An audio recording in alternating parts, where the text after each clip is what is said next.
Bonjour à tous, aujourd'hui on se retrouve pour un petit exercice de multiplication ici où on doit calculer 92 multiplié par 53. Et Mathieu s'est trompé. Quelle est son erreur ici?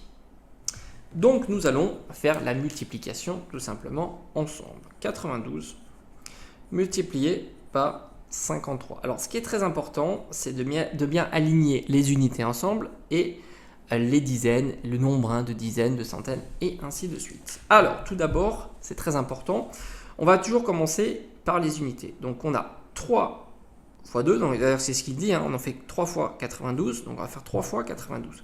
Donc 3 fois 92, c'est 3 fois 2 qui nous donne 6 et 3 fois 9 qui nous donne 27.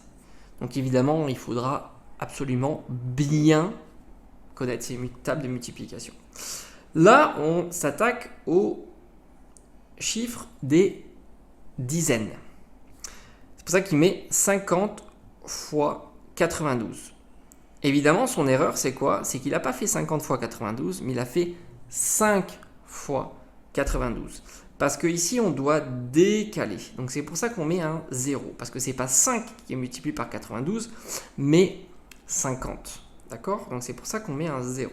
Et par conséquent, on peut faire notre multiplication. 5 fois 2 qui nous donne 10 ici. Alors attention, il y a un 1 de retenu. Je vais l'écrire ici, il ne faut pas l'oublier.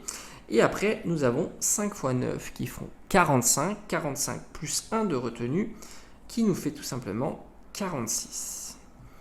Et là, on va pouvoir additionner. C'est pour ça qu'il faut vraiment bien aligner, bien superposer les unités, les dizaines, les centaines et les milliers au cas où. Par conséquent, on additionne. On retrouve ici 6 plus 0, le 6.